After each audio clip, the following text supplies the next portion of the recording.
नमस्कार स्टूडेंट्स, नमस्कार विद्यार्थियों। सोनी एजुकेशन में आप सभी का बहुत बहुत स्वागत है। हम राजस्थानी साहित्य पर चर्चा कर रहे हैं। राजस्थानी साहित्य में हमने दो क्लासें हमारी हो चुकी हैं। पहले में हमने उसके वर्गीय का साहित्य का विभाजन किया, प्रारंभिक साहित्य के बारे में बात की और मध्यकालीन साहित्य चल रहा था। मध्यकालीन साहित्य का दूसरा पार्ट शुरू हो रहा है, तो देखिए कौन कौन सी रचनाएं मध्यकालीन साहित्य में। दो अगली तो अगला है कवि सायाजी। अगले कवि सायाजी। तो दोस्तों कवि सायाजी ये ईडर के राजा कल्याणमल के दरबार में रहते थे। कवि सायाजी ईडर के राजा कल्याणमल के दरबार में रहते थे। पहली बात, इनके दो ग्रंथ हैं। एक का नाम है रुक्मणी हरण और दूसरे ग्रंथ का नाम है नाग दमन। तो इनके दो ग्रंथ हैं। दोबारा देखिए, कवि सायाजी ईडर के राजा कल्याणमल के दरबार में रहते थे। इन्होंने निम्न दो ग्रंथों की रचना की। एक ग्रंथ का नाम है रुक्मणी हरण, जिसमें किस तरह से रुक्मणी का हरण होता है। दूसरा है नाग दमन। इस ग्रंथ में भगवान कृष्ण बाल रूप में किस तरह से शेषनाग का दमन करते हैं, वो सारी कथाएं इसमें वो लिखी हुई है। दूसरा जो ले रहे हैं हम, दूसरा जो कवि है, जो विद्वान है, वो है कृपाराम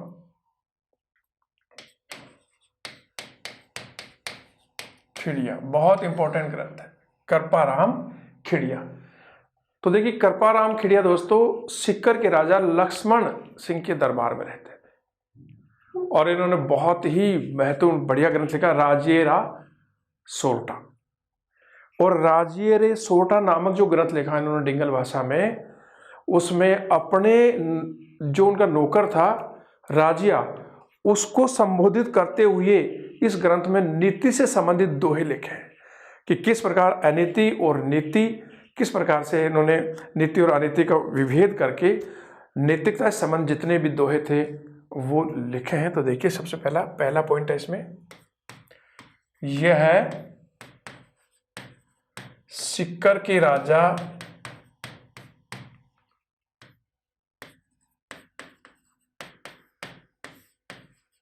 कल्याणमल के दरबार में रहते थे। सिक्कर के राजा कल्याणमल के दरबार में रहते थे। इनका ग्रंथ है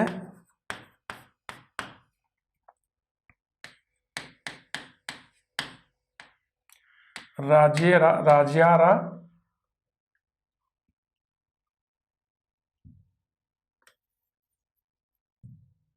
ग्रंथ का नाम है राजियेरा सोरठा।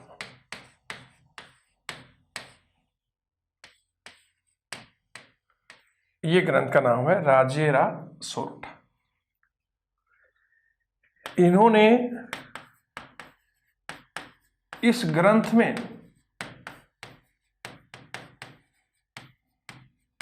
अपने नौकर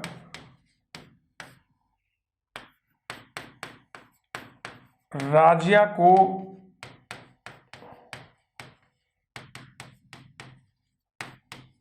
संबोधित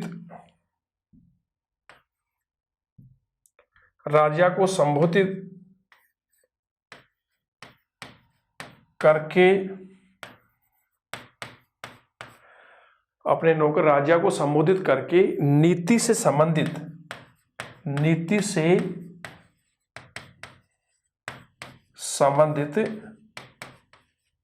दोहे लिखे। तो दोबारा देखिए, कवि सयाजी ईडर के राजा कल्याणमल के दरबार में रहते थे।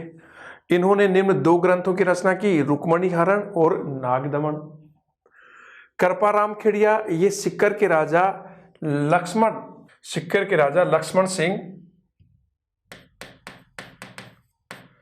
सिंह के दरबार में रहते थे, उसके आश्रित कवि थे। इन्होंने एक बहुत ही सुंदर, बहुत ही महत्वपूर्ण ग्रंथ लिखा, राजे रा सोरठा। और इस ग्रंथ में कृपाराम खेड़िया ने अपने नौकर राजिया को संबोधित करते हुए क्या लिखा है, नीति से संबंधित दोहे लिखे। ठीक है दोस्तों, क्लियर। अगला देखिए, अगला है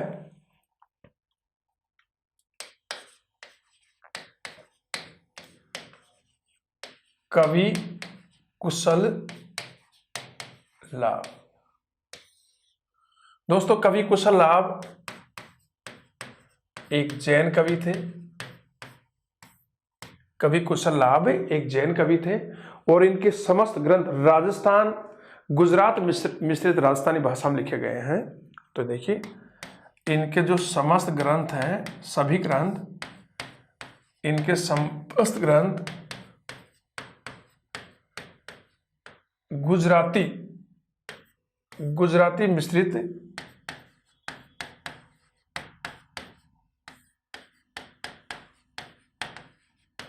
राजस्थानी भाषा में लिखे गए हैं। इनके समस्त ग्रंथ गुजराती मिश्रित, यानी कि राजस्थानी और गुजराती का मिश्रण मिलता है इनके सभी ग्रंथों में। और इनका जो बहुत ही महत्वपूर्ण प्रसिद्ध जो ग्रंथ है, इनका प्रसिद्ध ग्रंथ है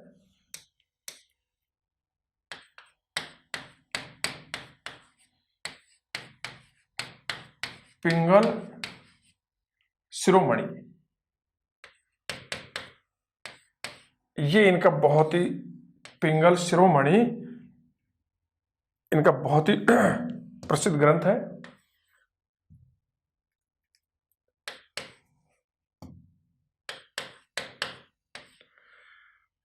पिंगल शिरोमणि इनका प्रसिद्ध ग्रंथ है और ये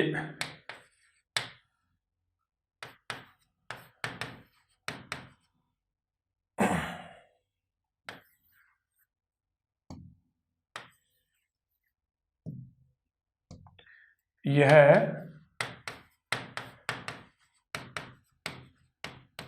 छल अलंकरण का ग्रंथ है। और दोस्तों, कवि कुशल लाभ ने सबसे पहले डिंगल जो शब्द है, डिंगल भाषा, डिंगल शब्द का सबसे पहले प्रयोग कवि कुशल लाभ ने अपने ग्रंथ पिंगल शिरोमणि में ही किया था। इनके जो अन्य ग्रंथ है वो देखिए,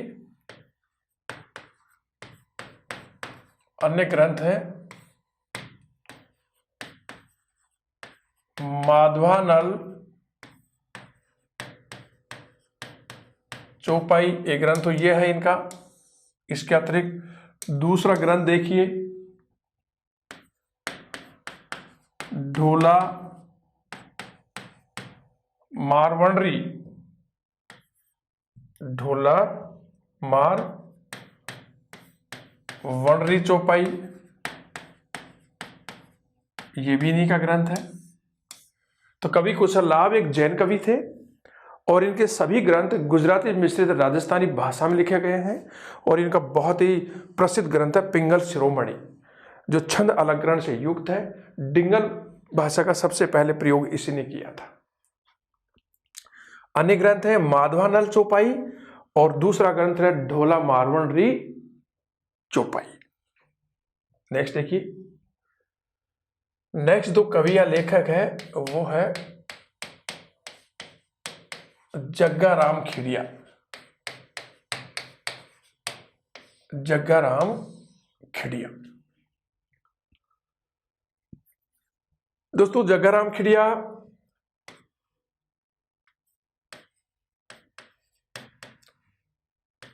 रतलाम, अब कहां पर है, एमपी, रतलाम के राजा रतन सिंह के दरबारी थे। तो रतलाम के राजा रतन सिंह के दरबारी थे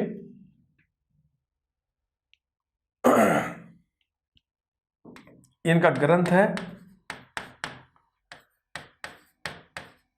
राठौर रतन सिंह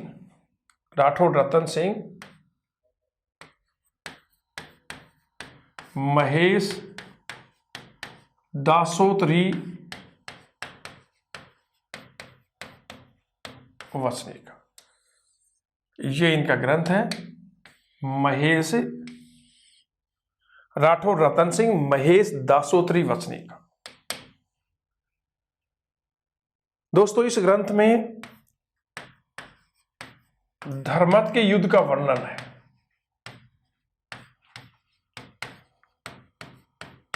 जो 1558 ईस्वी में हुआ था। दोस्तों धर्मत का युद्ध क्या था? आपको पता होगा कि मुगल सम्राट शाहजहां के पुत्रों में उत्तराधिकारी युद्ध लड़ा गया था, जो भारतीय इतिहास में उत्तराधिकारी युद्ध के लिए बहुत ही प्रसिद्ध है। और इस युद्ध में शाहजहां के चारों पुत्रों ने भाग लिया था। औरंगजेब था, दारा शिकोह था, मुराद था, शुजा। और अंत में उत्तराधिकारी युद्ध में सभी मारे गए। औरंगजेब सफल रहा और शाहजहां के बाद में अगला मुगल बादशाह कौन बना? औरंगजेब बना। ठीक है। अब इस उत्तराधिकारी युद्ध में ये धर्मत का युद्ध भी हुआ था। धर्मत का युद्ध, धर्मत उज्जैन के पास है। धर्मत नामक स्थान है, वो कहां पर है? उज्जैन के पास है। और इस युद्ध में शाही सेना का नेतृत्व कौन कर रहा था? मारवाड़ का राजा जसवंत सिंह प्रथम कर रहा था। इसका मतलब ये युद्ध जसवंत सिंह वर्सेस औरंगजेब के मध्य हुआ। और इस युद्ध में जसवंत सिंह की तरफ से रतन सिंह भी युद्ध में शामिल था। दोस्तों इस युद्ध में जसवंत सिंह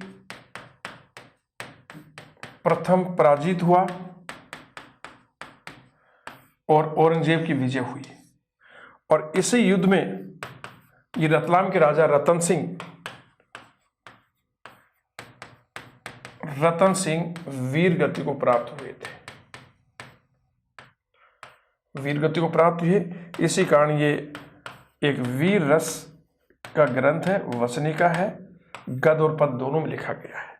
तो दोबारा देखिए दोस्तों, जग्गाराम खेड़िया रतलाम के राजा रतन सिंह के दरबारी थे। उसके दरबार में ये रहते थे। इनका ग्रंथ है राठौर रतन सिंह महेश दासोत्री वसनीका, ग्रंथ का नाम है। और दोस्तों इस ग्रंथ में धर्मत के युद्ध का वर्णन है, जो 1558 में लड़ा गया। ये उत्तराधिकार का युद्ध था, जो शाहजहां के पुत्रों में लड़ा गया था। इस युद्ध में ये धर्मत कहाँ है? उज्जैन के पास है। धर्मत उज्जैन के पास है। इस युद्ध में शाही सेना का नेतृत्व किया था मारवाड़ के राजा जसवंत सिंह था और एक मुगल सेनापति था। तो ये युद्ध जसवंत सिंह वर्सेस औरंगजेब के मध्य लड़ा गया था। इस युद्ध में जसवंत सिंह की हार हुई थी। और इस युद्ध में ये जो रतलाम के राजा हैं, इन्होंने शाही सेना अर्थात जसवंत सिंह का सहयोग किया था। और इस युद्ध में ये भी वीरगति को प्राप्त हुए थे। जसवंत सिंह पराजित हुआ, औरंगजेब की विजय हुई, रतन सिंह इस वीर में युद्ध करते हुए मारे गए। इस प्रकार से ये एक वीर रस का ग्रंथ है। और दोस्तों जब जसवंत सिंह हारने के बाद में जोधपुर की ओर लौटे, मारवाड़ लौटे, तो इनकी रानी ने मेहरानगढ़ दुर्ग की गेट खोलने से मना कर दिया था। रानी ने संदेश भेजा कि गेट नहीं खोले जाएंगे, कि राजपूत राजा या तो युद्ध भूमि में युद्ध जीत के आते हैं या युद्ध भूमि में वीर गति को प्राप्त होते हैं, कह दो इनको यहाँ से चले जाए। तो इस तरह की गई घटनाएं थी। तो ये इस तरह से जग्गाराम खेड़िया का ये ग्रंथ था, इस तरह से चर्चित है। इसमें धर्मत के युद्ध का वर्णन है। अगला है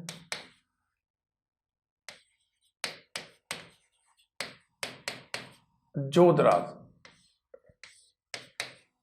देखिए जोधराज दोस्तों नीवराणा कहां पर है? अलवर में एक ठिकाना था नीमराणा आपको पता है, किरण पढ़ा होगा आपने।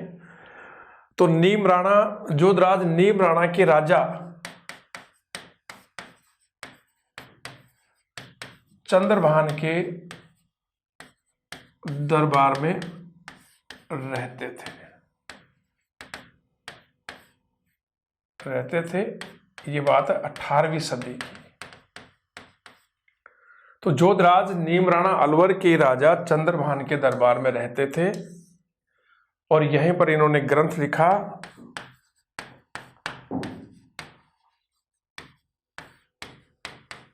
हमीर रासो। ये ग्रंथ लिखा और इसकी भाषा थी दोस्तों, ध्यान से देखना, भाषा थी अहिरवाटी। अहिरवाटी भाषा में लिखा गया था और इस हमीर रासो नामक ग्रंथ में रणथंभौर के चौहान राजा हमीर देव की उपलब्धियों की जानकारी मिलती है। और दोस्तों एक और है हमीर रासो,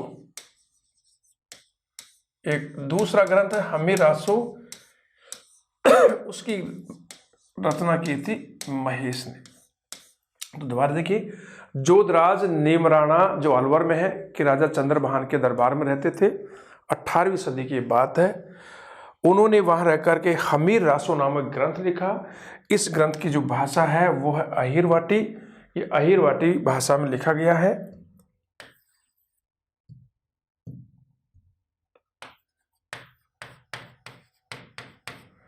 अहिरवाटी भाषा में लिखा गया है। एक अन्य ग्रंथ और है हमीर रासो, उसके लेखक कौन है? महेश। अगला देखिए दोस्तों, कवि कर्णिदान। कवि कर्णिदान बहुत महत्वपूर्ण है, ध्यान से देखना। कवि कर्णिदान दोस्तों, कवि कर्णिदान जोधपुर के महाराजा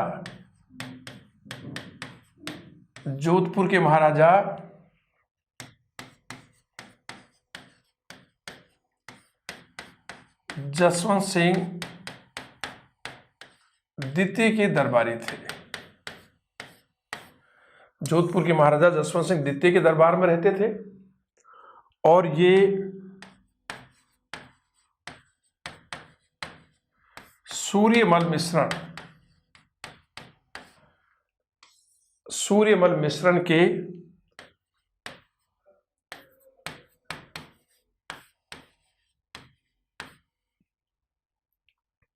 दत्तक पुत्र थे। सूर्यमल मिश्रण के दत्तक पुत्र थे। इन्होंने कौन कौन से ग्रंथ लिखे देखिए। पहला ग्रंथ लेते हैं हम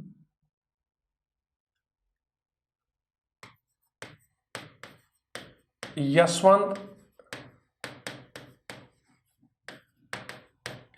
यशोभूषण,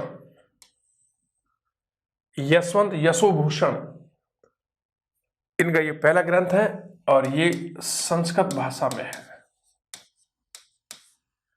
भाषा क्या है इसकी? संस्कृत। और इसमें महाराजा जसवंत सिंह की उपलब्धियों की जानकारी है। और दोस्तों ये एक लिखा दूं, ये डिंगल और पिंगल दोनों के कवि थे। डिंगल और पिंगल दोनों के कवि थे। डिंगल मारवाड़ी का साहित्यिक रूप है, पिंगल ब्रज मिश्रित राजस्थानी भाषा का साहित्यिक रूप है। तो ये डिंगल और पिंगल दोनों के कवि थे।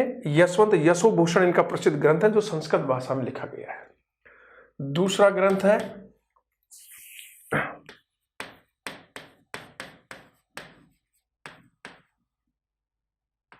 वंश समुच्चय और तीसरा है डिंगल कोश। और दोस्तों सूर्यमल मिश्रण का एक ग्रंथ था, आपको पता है बहुत ही प्रसिद्ध ग्रंथ है, वंश भास्कर। तो वंश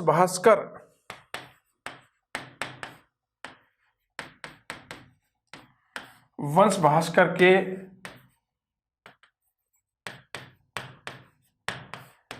अंतिम भाग का लेखन लेखन कार्य कवि करणीदान ने ही किया था। ठीक है, दोबारा देखिए, कवि करणीदान जोधपुर के महाराजा जसवंत सिंह द्वितीय के दरबारी थे। ये सूर्यमल मिश्रण के दत्तक पुत्र भी थे। ये डिंगल और पिंगल दोनों के कवि थे। इनके ग्रंथ यशवंत यशोभूषण है, बहुत ही प्रसिद्ध ग्रंथ है जो संस्कृत भाषा में है। इसमें महाराजा जसवंत सिंह की उपलब्धियों का वर्णन है। दूसरा है वंश समुच्चय, तीसरा डिंगल कोश, और इन्होंने वंश भास्कर के अंतिम भाग का लेखन कार्य भी कवि मुरारी दान ने किया था, जो सूर्यमल मिश्रण के दत्तक पुत्र थे।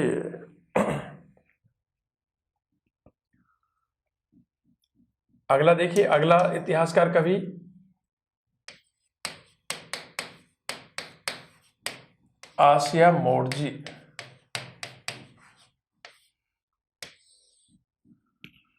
आसिया मोडजी दोस्तों, इनका जो बहुत ही प्रसिद्ध ग्रंथ है,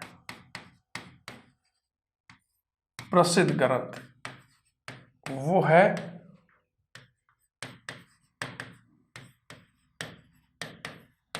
पाबू प्रकाश। बहुत प्रसिद्ध ग्रंथ है, और पाबू प्रकाश में लोक देवता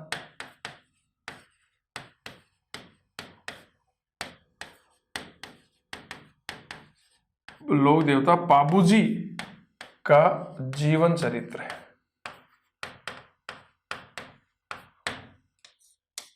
लोक देवता पाबूजी का जीवन चरित्र है। अन्य ग्रंथ देखिए इनके अन्य ग्रंथ हैं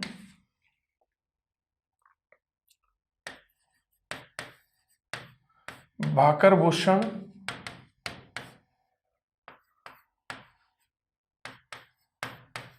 महिषी पच्चीसी, और तीसरा है स्वाद दारू अमलरो। स्वाद दारू अमलरो, ये इनके 3 ग्रंथ हो रहे हैं। तो आसिया मोडजी का जो प्रसिद्ध ग्रंथ है वो है पाबू प्रकाश, और इस पाबू प्रकाश नामक ग्रंथ में उन्होंने पाबूजी के जीवन चरित्र के बारे में विस्तार से लिखा है, उनकी उपलब्धियों के बारे में। अन्य ग्रंथ है भाकर भूषण, महिषी पच्चीसी और स्वाद दारू अमलरो। अगला ग्रंथ देखिए, अगला जो कवि है कवि बिहारी। कवि बिहारी देखिए दोस्तों, ये मूल रूप से ग्वालियर के रहने वाले थे।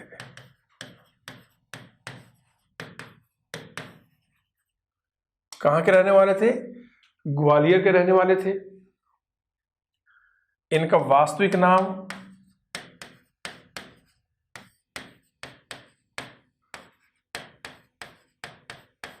चौबे बिहारी दास था।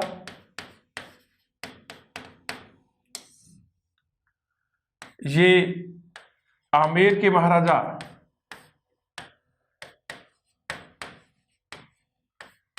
मिर्जा राजा जयसिंह के दरबारी कवि थे। आमेर के महाराजा जयसिंह की मिर्जा राजा जयसिंह के दरबारी कवि थे, और इनका ग्रंथ था वीर सतसई। बहुत प्रसिद्ध ग्रंथ है दोस्तों वीर सतसई। भाषा है ब्रज मिश्रित राजस्थानी, यानी कि आप पिंगल कह सकते हो। इस भाषा में ये लिखा गया है, और दोस्तों कहते हैं कि इस ग्रंथ के लिए मिर्जा राजा जयसिंह कवि बिहारी को 1 दोहे के लिए 1 सोने के असर भी देता था। 1 दोहे के लिए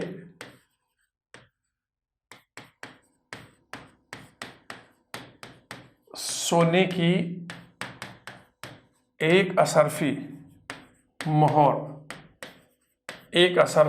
मोहर देता था। कितना महान कवि था देखिए। तो कवि बिहारी मिर्जा राजा जयसिंह कवि बिहारी को इस ग्रंथ के एक दोहे के लिए, प्रत्येक एक दोहे के लिए सोने की एक असरफी मोहर देता था। इसमें 713 दोहे हैं। कितने दोहे हैं? 713 दोहे हैं। और इस ग्रंथ को गागर में सागर भरने वाला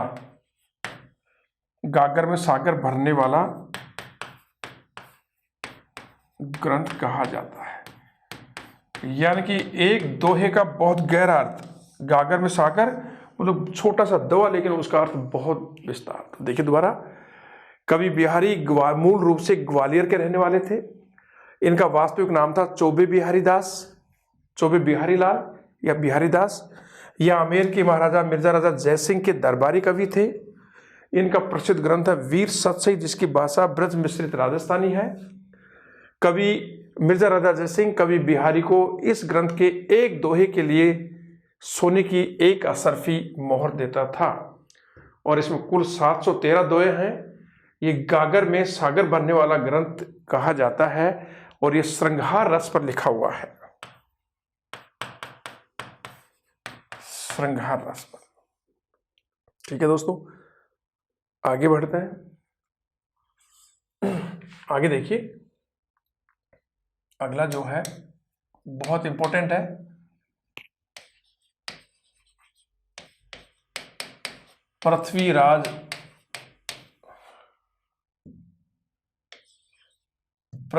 राठौड़।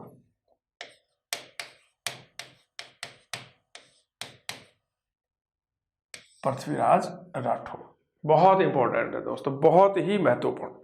पृथ्वीराज राठौड़ देखिए, पृथ्वीराज राठौड़ जोधपुर के महाराजा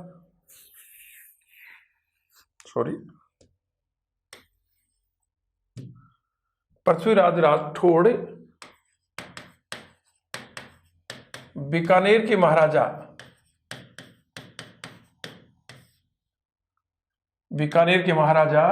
राव कल्याणमल के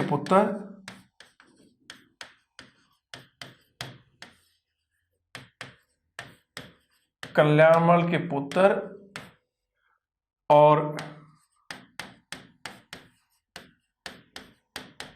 महाराजा राय सिंह के भाई थे। ये तो इनकी पहचान है। तो पृथ्वीराज राठौड़ बीकानेर के महाराजा कल्याणमल के पुत्र और महाराजा राय सिंह के भाई थे। ये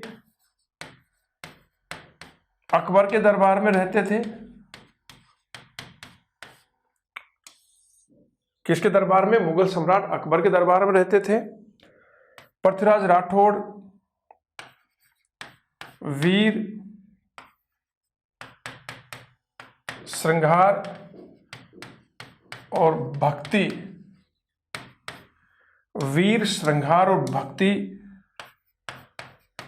तीनों के महान कवि थे। वीर, श्रृंगार और भक्ति तीनों के महान कवि थे। दोस्तों, इनका जो प्रसिद्ध ग्रंथ का नाम है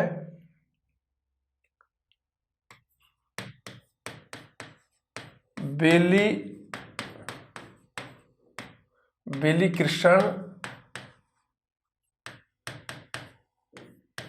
रुक्मणी री। ये इनका प्रसिद्ध ग्रंथ है। ये इनका ही नहीं बल्कि राजस्थानी साहित्य का भी बहुत ही महत्वपूर्ण ग्रंथ माना जाता है।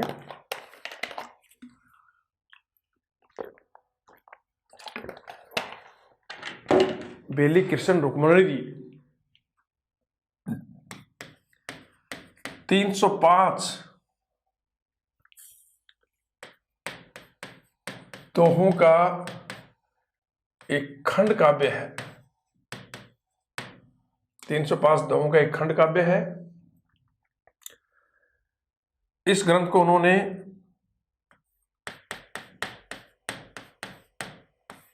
गागरोन के दुर्ग में 1577 ईस्वी में लिखा था। और जब मैंने आपको दुर्ग पढ़ाया था गागरोन का, उस समय ही बताया था कि गागरोन की जागीर अकबर ने पृथ्वीराज राठौड़ को इनाम के रूप में दी थी, तो ये वहीं रहने लग गए थे। तो 1577 में इसी गागरोन के दुर्ग में एक ग्रंथ लिखा गया। इस ग्रंथ की भाषा मारवाड़ी में भी पूछा गया था, उत्तरी मारवाड़ी है। ये पूछा गया था कि क्वेश्चन किस तरह से आया, देखिए कि बेली कृष्ण रुक्मणी नामक ग्रंथ की भाषा क्या है, उत्तरी मारवाड़ी, दक्षिणी मारवाड़ी, पश्चिमी मारवाड़ी या पूर्वी मारवाड़ी। मारवाड़ी का तो सबको पता था, लेकिन ये नहीं पता था कि ये उत्तरी में है पश्चिम में। तो ये दोस्तों आगे आए तो देख लेना, उत्तरी मारवाड़ी का ग्रंथ है। दोबारा देखना, पृथ्वीराज राठौड़ बीकानेर के महाराजा कल्याणमल के पुत्र और बीकानेर के महाराजा राय सिंह के भाई थे। ये अकबर के दरबार में रहते थे। ये वीर रस, श्रृंगार रस और भक्ति रस तीनों के महान कवि थे। इनका प्रसिद्ध ग्रंथ है बेली कृष्ण रुक्मणी। ये 305 दोहों का खंड काव्य है। यह ग्रंथ गागरोन के दुर्ग में 1577 ईस्वी में लिखा गया। इसकी भाषा उत्तरी मारवाड़ी है और इसमें भगवान श्री कृष्ण और रुक्मणी के विवाह की कथा, भगवान श्री कृष्ण और रुक्मणी के विवाह की कथा है इस ग्रंथ में। इस ग्रंथ के बारे में और बहुत सारी बातें हैं जो अभी हम देख रहे हैं। अब इसको कवि दुर्सा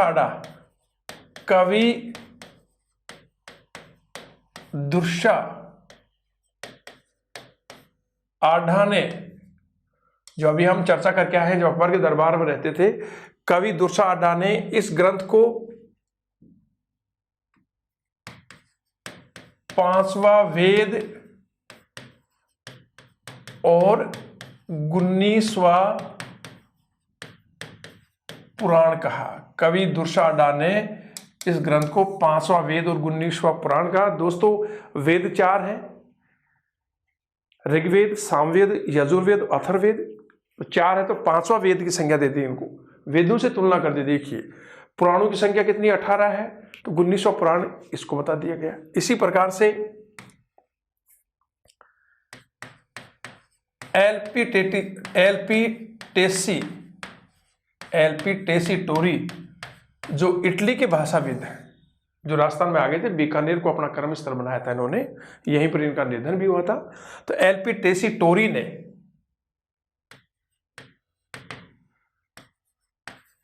पृथ्वीराज राठौड़ को डिंगल का होरेश कहा। होरेश इंग्लैंड का एक कवि है, तो उन्होंने डिंगल मतलब मारवाड़ी, तो पृथ्वीराज राठौड़ को डिंगल का होरेश कहा। यह क्वेश्चन आ चुका है कि किसने पृथ्वीराज राठौड़ को डिंगल का होरेश कहा। एलपी टेसी टोरी, जो इटली का भाषाविद था, भारत आया और बीकानेर को अपनी कर्मस्थली बना लिया। यहीं पर उन्होंने भाषा पर कार्य किया और यहीं पर 1919 में इनका निधन हो गया। अब देखिए मिस्टर कर्नल टोड,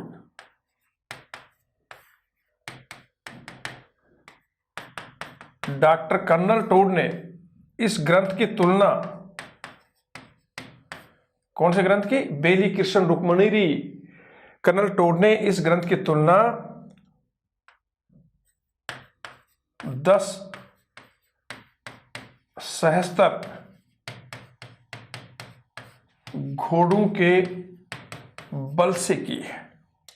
10,000 घोड़ों में जो बल होता है खींचते हैं किसी रथ को। तो देखिए आप, तुलना, तो डॉक्टर कर्नल टोड ने इसकी तुलना, इसका महत्व बताया है। तो कर्नल टोड ने इसकी तुलना 10,000 घोड़ों के बल से की है। पृथ्वीराज राठौड़ पाथल नाम से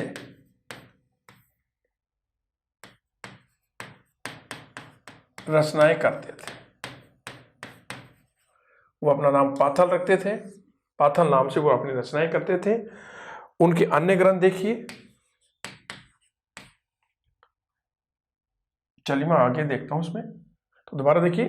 कवि दुर्साढ़ा ने इनको 5वां वेद और 19वां पुराण किसको, बेली कृष्ण रुक्मणी को। एलपी टेसीटोरी ने पृथ्वीराज राठौड़ को डिंगल का होरेस कहा, और कर्नल टोड ने बेली कृष्ण रुक्मणी नामक ग्रंथ की तुलना 10 सहस्त्र घोड़ों के बल से की है। वो पाथल नाम से अपनी रचनाएं करते थे। पृथ्वीराज राठौड़ की अन्य रचनाएं, पृथ्वीराज राठौड़ की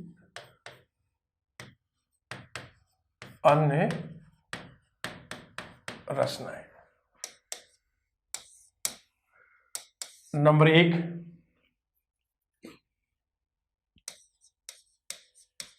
दशम भागवतरा दूहा। दशम भागवतरा दूहा। दूसरी,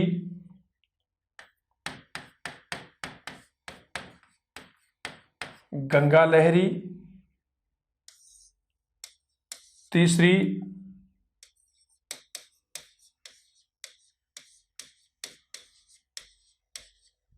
बसदे राउत। चौथा,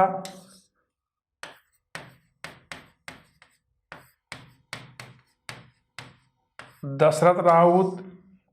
और 5वां ग्रंथ है कल्ला रायमलोथ री कुंडलियां। ये पृथ्वीराज राठौड़ के अन्य ग्रंथ हैं। दशम भागवतरा दुआ, गंगा लहरी, बसदे रावत, दशरथ रावत और कल्ला रायमलोथ री कुंडलियां। ठीक है दोस्तों, आगे देखिए। अगला ग्रंथ ले लेते हैं।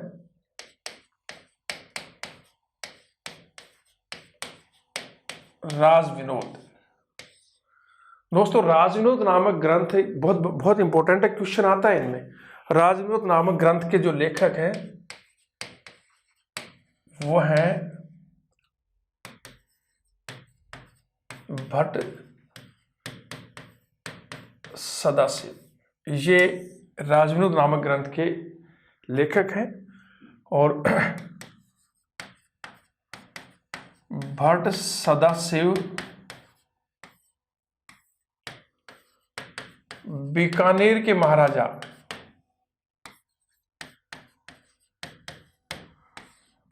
कल्याणमल के दरबार में रहते थे। बीकानेर के महाराजा कल्याणमल के आश्रित कवि थे, उनके दरबार में रहते थे।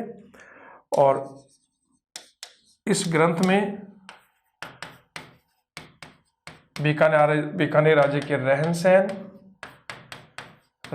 सहन, रीति रिवाज और आमोद प्रमोद, मनोरंजन के साधन की जानकारी मिलती है। ठीक है, तो राज विनोद नामक ग्रंथ के लेखक कौन है? भट्ट सदाशिव बीकानेर के महाराजा कल्याणमल के दरबार में रहते थे। इस ग्रंथ में बीकानेर के रहन सहन, रीति रिवाज और आमोद प्रमोद की जानकारी हमें मिलती है। अगला ग्रंथ देखिए।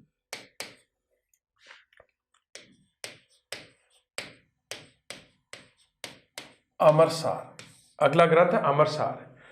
इस ग्रंथ के लेखक हैं पंडित जीवधार। कौन है इसके लेखक? पंडित जीवधार। और दोस्तों इस ग्रंथ में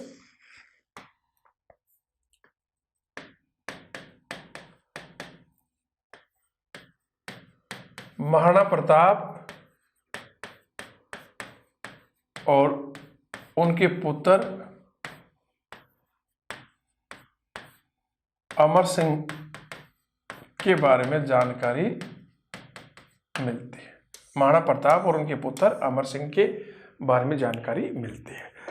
तो राजविनोद नामक लेखक के ग्रंथ है भट्ट सदाशिव। ये भट्ट सदाशिव बीकानेर के महाराजा कल्याणमल के दरबार में रहते थे। इस ग्रंथ में बीकानेर के रहन सहन, रीति रिवाज, खान पान, आमोद प्रमोद, मनोरंजन के साधनों आदि का विस्तार से हमें जानकारी मिलती है। दूसरा अगला ग्रंथ हमने लिया अमरसार। अमरसार नामक ग्रंथ के लेखक हैं पंडित जीवधार और इस ग्रंथ में उन्होंने महाराणा प्रताप और उनके पुत्र अमर सिंह के बारे में विस्तार से जानकारी दी है। उनके जीवन परिचय के बारे में जो भी उनकी उपलब्धियां थी वो हमें जानकारी इस ग्रंथ से मिलती है। अगला ग्रंथ है करमचंद वंशोत्कीर्तनम।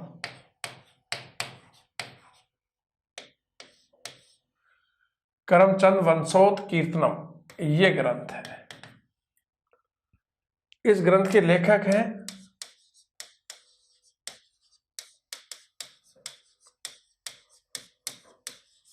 जैसों। इस ग्रंथ के लेखक कौन है? जैसों। और इस ग्रंथ में बीकानेर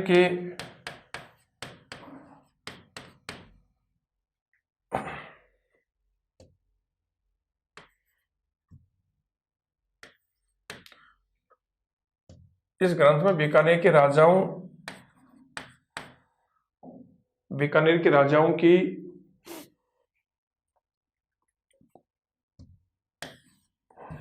बीकानेर के राजाओं के वैभव और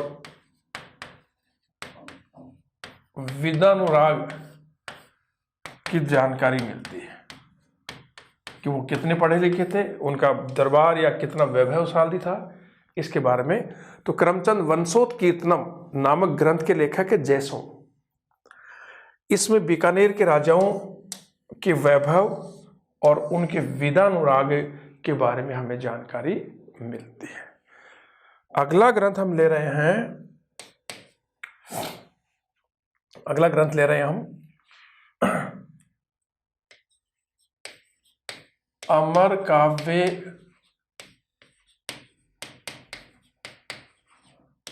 वंशावली।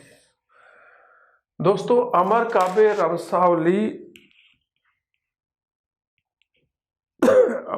वंशावली रणछोड़ भट्ट का ग्रंथ है। और रणछोड़ भट्ट राज सिंह के दरबार में रहते थे और इन्होंने बप्पा रावल से के राज सिंह की जानकारी भी दी है। इस ग्रंथ में दीपावली और जौहर प्रथा का भी बहुत अच्छा वर्णन हमें देखने को मिलता है। और आपको पता होगा कि राज प्रशस्ति जो राजसमंद झील के पाल पर उत्तरी चौकी नामक स्थान पर पाल पर 17 काले शिलालेखों पर लगी हुई है और वो विश्व की सबसे बड़ी प्रशस्ति मानी जाती है। उस प्रशस्ति में जो लिखा गया है वो यहीं से लिखा गया, अमर काव्य वंशावली से ही रणछोड़ भट्ट ने वो प्रशस्ति लिखी है। ठीक है, तो देखिए अमर काव्य वंशावली, इस ग्रंथ के लेखक है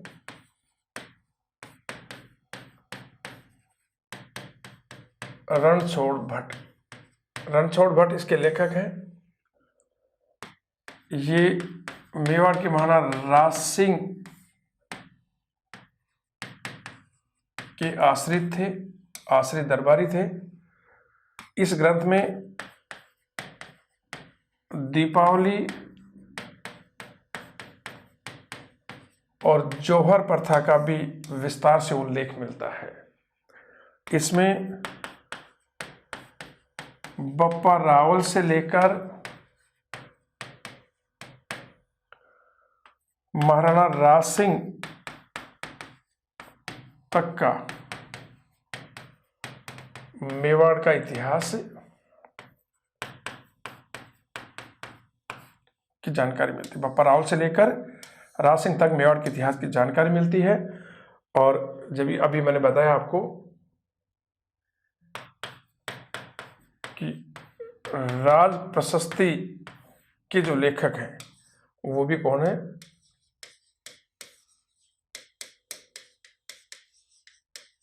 रणछोड़ भट्ट है। और राज प्रशस्ति विश्व की सबसे बड़ी प्रशस्ति है। ये राजसमंद झील के नौचौकी नामक स्थान पर काले संगमरमर के शिलालेखों पर लिखी गई है। तो करमचंद वर्षोर कीर्तम, इसके लेखक जयसोम है। बीकानेर के राजाओं के वैभव और विद्यानुराग की इसमें जानकारी मिलती है। अमर काव्य वंशावली, इसके लेखक रणछोड़ भट्ट है जो राज सिंह के आश्रित कवि थे। इसमें दीपावली और जोर प्रथा का भी बहुत अच्छा उल्लेख मिलता है। इसमें बप्पा रावल से लेकर राज सिंह तक मेवाड़ का इतिहास मिलता है। और राज प्रशस्ति भी रणछोड़ भट्ट ने ही लिखी थी। और राज प्रशस्ति में जो कुछ लिखा हुआ है वो अमर काव्य वंशावली से लिया गया था। अगला ग्रंथ देखिए, राग रत्नाकर। राग रत्नाकर जो ग्रंथ है इसके लेखक हैं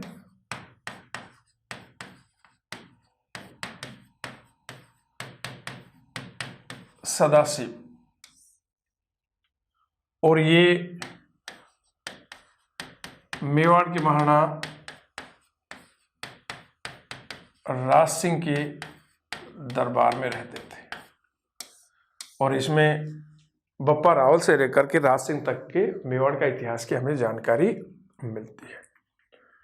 नेक्स्ट देखिए, अगला देखिए, सगत रासो अगला ग्रंथ है।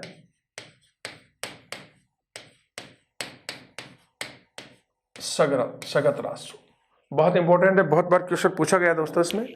सगत रासो, इसके जो लेखक हैं, सगत रासो के लेखक हैं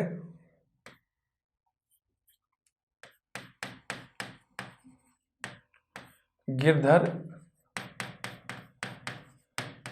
आस्या। तो गिरधर आस्या इसके लेखक हैं। और इस ग्रंथ में महाराणा प्रताप के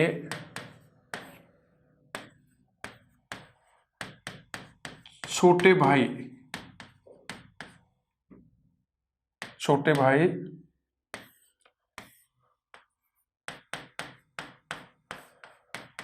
शक्ति सिंह के बारे में जानकारी मिलती है। ठीक है, तो राग रत्नाकर इसके लेखक हैं सदाशिव। और सदाशिव महाराणा राज सिंह, मेवाड़ के महाराणा राज सिंह के दरबार में रहते थे। और बप्पा रावल से लेकर के राज सिंह तक का इसमें इतिहास मिलता है। अगला लिया हमने सगत रासो। 2-3 बार क्वेश्चन आ गया सगत रासो से। सगत रासो के लेखक हैं गिरधर आस्या। और इसमें महाराणा प्रताप के छोटे भाई शक्ति सिंह के बारे में विस्तार से जानकारी मिलती है। अगला देखिए,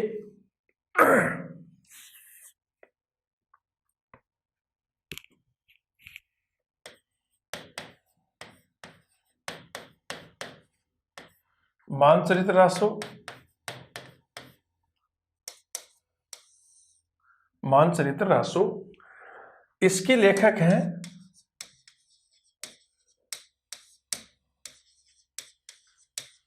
कवि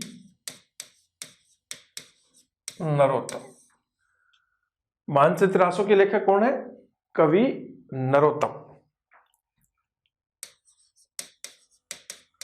भाषा मारवाड़ी। और इसमें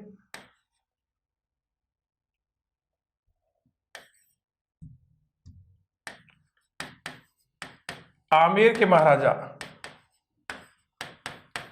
मानसिंह प्रथम की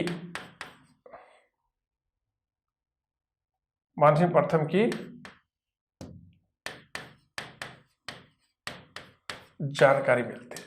मानसिंह प्रथम के बारे में हमें जानकारी मिलती है। नेक्स्ट देखिए अजितोदय, नेक्स्ट ग्रंथ है अजितोदय। इसके जो लेखक हैं वह है भट्ट जगजीवन। ये अजितोदय नामक ग्रंथ के लेखक हैं भट्ट जगजीवन। इस ग्रंथ में जोधपुर के महाराजा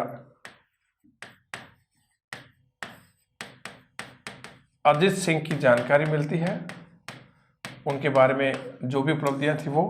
इसके अलावा इस ग्रंथ में जोधपुर के महाराजा जसवंत सिंह, जो अजित सिंह के पिता थे, महाराजा जसवंत सिंह प्रथम और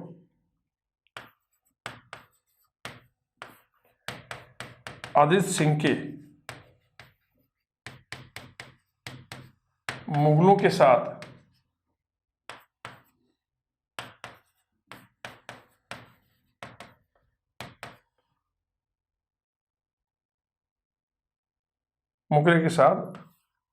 संबंधों की जानकारी भी मिलती है कि किस प्रकार से औरंगजेब ने अजित सिंह को अगवा किया, किस प्रकार से दुर्गादास राठौड़ ने अजित सिंह के लिए युद्ध लड़ा। ये बहुत सारी जानकारी हमें इस ग्रंथ से मिलती है। तो दोबारा देखिए, मानचरित्र रासो, इसके लेखक हैं कवि नरोत्तम और इसकी भाषा मारवाड़ी है और इसकी भाषा है संस्कृत। इसकी भाषा मारवाड़ी है। इसमें आमेर के महाराजा मान सिंह प्रथम के जीवन के बारे में जानकारी मिलती है। अगला लिखा अजितोदय, भाषा संस्कृत है, लेखक भट्ट जगजीवन है और इसमें जोधपुर के महाराजा अजित सिंह के जीवन की जानकारी मिलती है, उनकी उपलब्धियों की। और इसी ग्रंथ में महाराजा जसवंत सिंह प्रथम और अजित सिंह के मुगलों के साथ जो रिलेशन थे, संबंध थे, उनकी जानकारी भी हमें इसी ग्रंथ से मिलती है। अगला देखिए,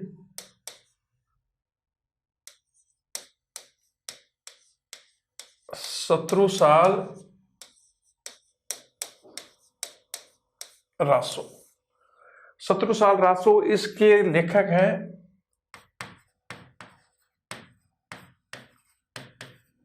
कवि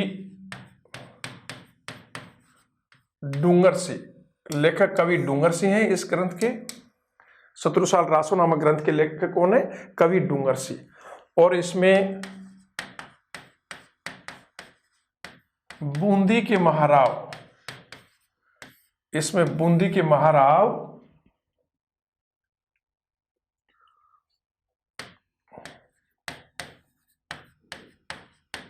शत्रुसाल की जानकारी मिलती है।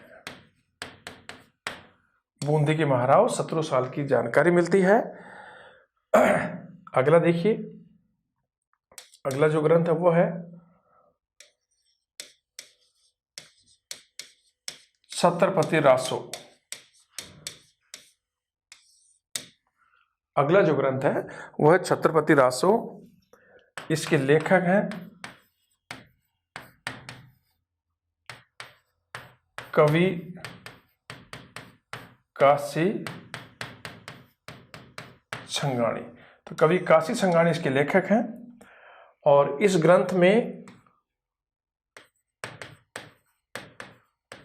बीकानेर के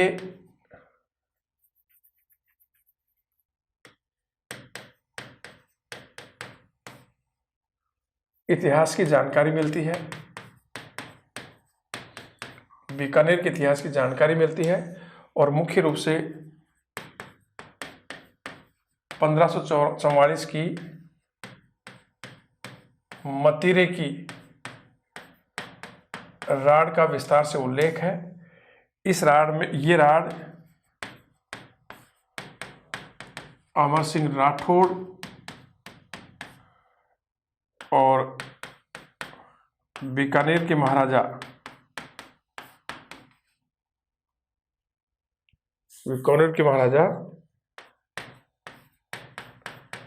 करण सिंह के मध्य ये राड़ हुई थी, ये युद्ध हुआ था और इसमें विजयी कौन रहा? अमर सिंह राठौड़ इसमें विजयी रहा। तो शत्रुसाल रासो, इसके लेखक है कवि डूंगर सिंह। ये बूंदी के महाराज शत्रुसाल के बारे में जानकारी उपलब्ध कराता है। छत्रपति रासो, इसके लेखक हैं कवि काशी छंगाणी। इसमें बीकानेर के इतिहास की जानकारी मिलती है। मुख्य रूप से 1544 में जो मतेरी की राड़ हुई, और ये राड़ अमर सिंह राठौड़ और बीकानेर के महाराजा करण सिंह के मध्य हुई थी, और इसमें अमर सिंह राठौड़ की विजय हुई थी। अगला देखिए, खुमान रासो। दोस्तों इस रासो के जो लेखक हैं, इसके जो लेखक हैं वो है दलपत विजय।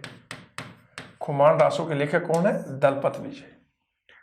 इसमें बप्पा राव से लेकर महाराणा राज सिंह का तक मेवाड़ का इतिहास है। तो खुमान रासो के लेखक है दलपत विजय, और इसमें बप्पा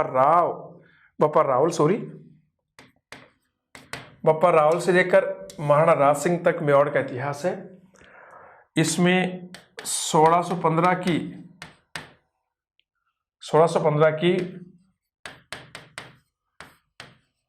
मुगल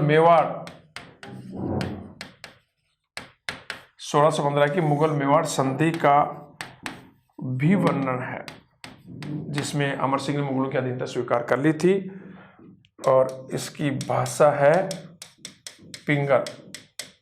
ध्यान रखना, डिंगल नहीं है, पिंगल। तो खुमान रासो लेखक है दलपत विजय।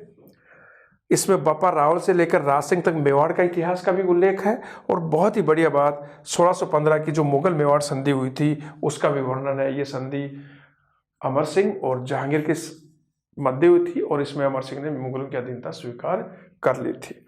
और इसमें एक चीज का और उल्लेख मिलता है कि हल्दी घाटी युद्ध के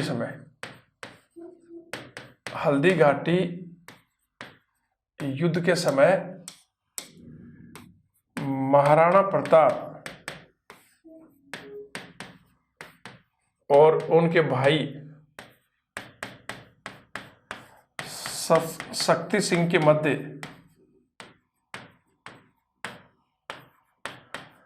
जो वार्तालाप हुई, तो हल्दी घाटी युद्ध के दौरान महाराणा प्रताप और शक्ति सिंह के मध्य वार्तालाप का वर्णन भी है। ठीक है, तो हल्दी घाटी युद्ध में जब महाराणा प्रताप घायल हुए थे और शक्ति सिंह ने मुगलों से उनको बचाया था, तो उसमें महाराणा प्रताप और शक्ति सिंह के मध्य जो भी वार्तालाप हुई थी उसका वर्णन भी इस खुमान रासो में है। ठीक है, एक ग्रंथ और देखिए,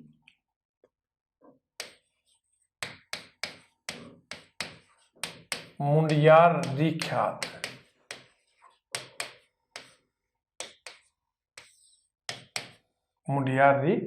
ख्यात। दोस्तों इसको राठौड़ूरी ख्यात भी कहते हैं। इसे राठौड़ूरी ख्यात भी कहते हैं। दोस्तों इसका जो लेखन है, लेखन कार्य नागौर से 15 किलोमीटर दूर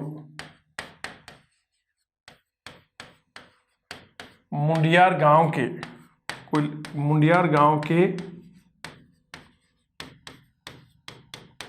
चारणों ने की थी। कोई एक लेखक नहीं, तो लेखन कार्य किसने किया था? नागौर जो है, नागौर जिला है, नागौर से 15 किलोमीटर दूर एक गांव है मुंडियार, और उस मुंडियार गांव के चारणों ने इसका लेखन कार्य किया, इसको लिखा, इसी कारण इसको मुंडियारी ख्यात भी कहा जाता है। ठीक है, और इसी को राठौड़ूरी ख्यात के नाम से जाना जाता है। और इस ख्यात में जोधपुर के राठौड़ों का वर्णन है। तो इसमें जोधपुर के राठौड़ों का वर्णन है। मुख्य रूप से राव सिंहा से लेकर महाराजा जसवंत सिंह प्रथम तक। तो इसमें जोधपुर के राठौड़ों का, कहां से, जोधपुर के राठौड़ों का जो संस्थापक है, राठौड़ों का संस्थापक है राव सिंहा, तो राव सिंहा से लेकर जसवंत सिंह प्रथम तक के राठौड़ों के महाराजाओं का वर्णन है। और संभवतः इसका लेखन जसवंत सिंह के समय हुआ था। इसका लेखन कार्य जसवंत सिंह प्रथम के शासनकाल में ही हुआ था। दोबारा देखिए, मुंडियार रिख्यात, इसको राठौड़ रिख्यात भी कहते हैं। इसका लेखन कार्य नागौर से 15 किलोमीटर दूर मुंडियार गांव के चारणों ने की थी। इसमें जोधपुर के राठौड़ों का वर्णन है और मुख्य रूप से राव सिंहा से लेकर के महाराजा जसवंत सिंह प्रथम तक के राठौड़ों का इसमें वर्णन है। और संभवतः ये जसवंत सिंह प्रथम के शासनकाल में ही लिखी गई थी। इस ख्यात में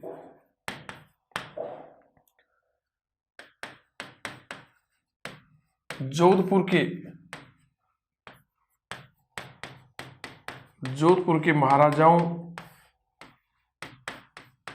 का जन्म मृत्यु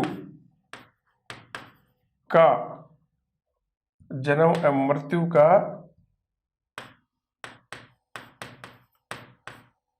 तिथि सहित वर्णन है।